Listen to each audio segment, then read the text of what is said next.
Vâng, xin kính chào quý vị và các bạn. Thì trong video ngày hôm nay tôi sẽ chia sẻ với quý vị và các bạn cái cách để sửa một chiếc tai nghe Bluetooth bị hỏng. Thì đây cũng là một trong những chiếc tai nghe mà có giá khá là bình dân và nó cũng rất hay hỏng. Chính vì thế cho nên là hôm nay tôi sẽ chia sẻ với quý vị cách sửa nó. Rồi thì bây giờ mời quý vị xem sơ qua. Thì nó cũng có cấu tạo như những chiếc tai nghe xịn khác.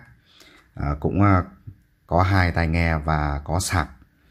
Ở đây thì chắc là đồng hồ để báo cái mức dung lượng pin. Bên này cũng vậy. Đấy. Thì khi tôi nhận được của chị khách thì chị ấy có nói rằng là nó không sạc được. Đầu tiên thì tôi sẽ xem cái thông số kỹ thuật của nó. Ở đây nó có ghi rằng là sạc bằng nguồn 5V 1A. Như vậy là chiếc tai nghe này có cái điện áp dùng chung với sạc điện thoại. Cho nên là tôi dùng một cái bộ sạc dành cho điện thoại để tôi cắm thử.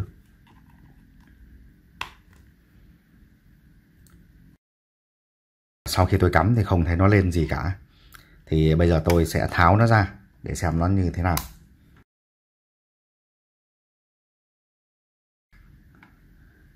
Đây. Cũng là lần đầu tiên mà tháo cái này đấy. Bỏ hai cái này sang một bên đã.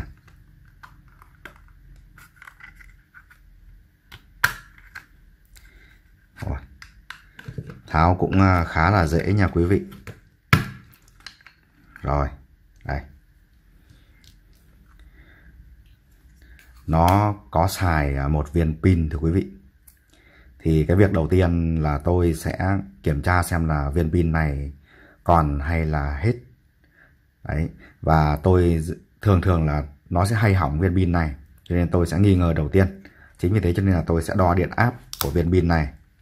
Nó như thế nào.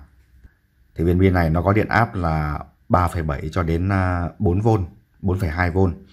Thì khi mà viên pin này hư thì nó sẽ tụt áp xuống còn chừng là 2,5 đến dưới 2V. Thì bây giờ tôi sẽ kiểm tra xem là viên pin này nếu như điện áp của nó mà chừng là trên 3V thì nó không bị sao hết, nó chỉ bị kiệt pin thôi. Còn nếu như nó mà dưới 2,5V thì tôi sẽ thay một viên pin khác.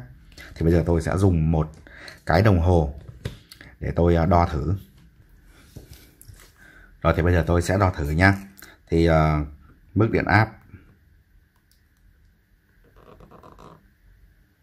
rồi chỉ được có 2,9V thưa quý vị. Rồi thì bây giờ tôi sẽ thay thử viên pin này xem thế nào nhé.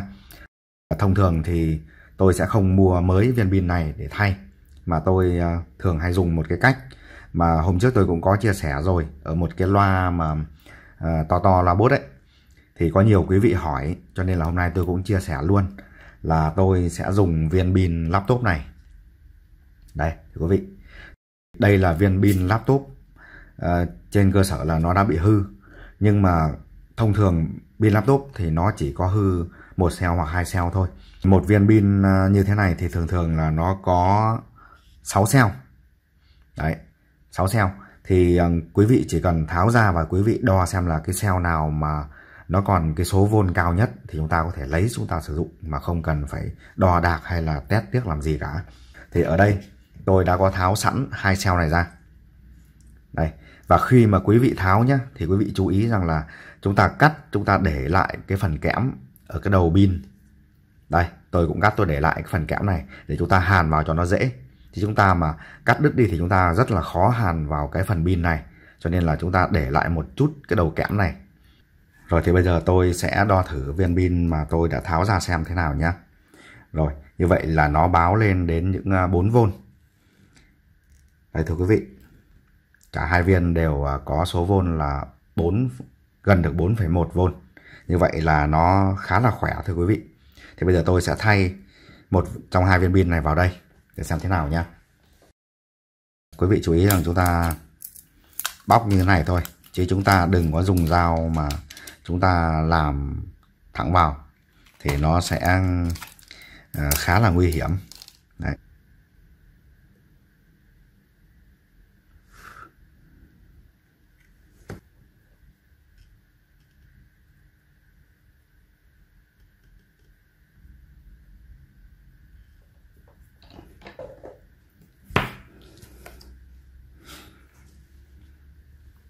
Rồi thưa quý vị, như vậy thì sau khi mà tôi vừa với hàn viên pin này vào thì đèn đã lên rồi thưa quý vị. Đây. Đấy. Tôi sẽ cho thử cái phần tai nghe này vào xem.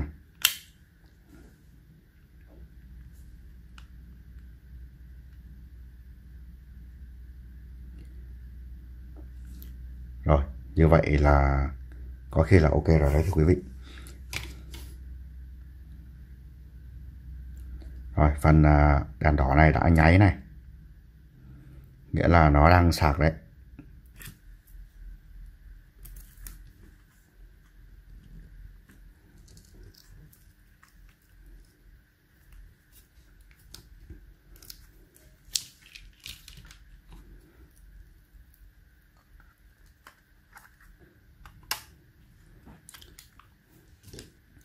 Rồi như vậy thì tôi cũng vừa mới thay pin xong, và sau khi thay pin thì nó đã chạy luôn rồi thưa quý vị.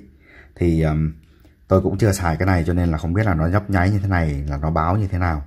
Thì bây giờ tôi sẽ cắm sạc thử xem nó có hoạt động không nhá. Đây. Và như vậy thì nó đã nhận sạc rồi thưa quý vị. Và tôi nghĩ rằng là nó sẽ chạy ok thôi. Thì cũng khá là may vì cái này nó chỉ bị hỏng pin thôi. Mà pin là theo như tôi đánh giá là một trong những cái thiết bị mà dễ thay nhất khi mà bị hỏng.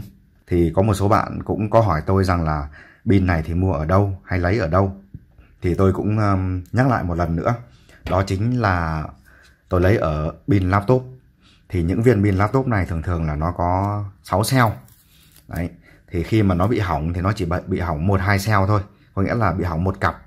Thì 4 cell còn lại nó đang còn chạy ok nha quý vị. Thì quý vị có thể đến các cửa hàng máy tính để chúng ta mua cái viên pin này bị hỏng. Đây, ở đây thì tôi có rất là nhiều. Đấy. Thì quý vị có thể đến hàng Đồng Nát mua cũng có chừng là 15 đến 10.000 một viên pin thôi. Thì chúng ta về chúng ta bóc cái phần vỏ này ra và chúng ta lấy các cái lõi bên trong như thế này. Đấy. Thì sau khi mà quý vị bóc cái phần vỏ ra thì quý vị sẽ đo xem là cái cell nào mà yếu nhất và cái cell nào là khỏe nhất. Thường thường thì như lúc nãy tôi chia sẻ là dưới 3V thì nó sẽ không dùng được. Còn nếu như quý vị mà đo mà trên 3V như tôi vừa đo cái viên này là được những 4V thì nó đang còn rất là tốt. Thậm chí mà tôi chia sẻ thế này, quý vị đừng có đem đá tôi nhá. Thì thậm chí là tôi đánh giá rằng nếu như chúng ta mới mua, chúng ta thay luôn cái viên pin của laptop vào, nó còn xịn hơn cả viên pin mới này nha quý vị. Rồi, thì như vậy thì tôi cũng đã vừa mới chia sẻ xong cái cách để mà chúng ta thay pin cho chiếc loa Bluetooth này, cũng như là sửa để cho nó chạy hoạt động. Thì video của tôi cũng xin được tạm dừng tại đây. Rất cảm ơn quý vị đã theo dõi trong thời gian qua. Và nếu như quý vị mà thấy video này mà hữu ích thì quý vị hãy đăng ký kênh và chia sẻ để cho tôi có thêm động lực để làm những video tiếp theo phục vụ quý vị. Rồi, xin chào và hẹn quý vị ở những video sau. Tạm biệt quý vị và chúc quý vị mạnh khỏe.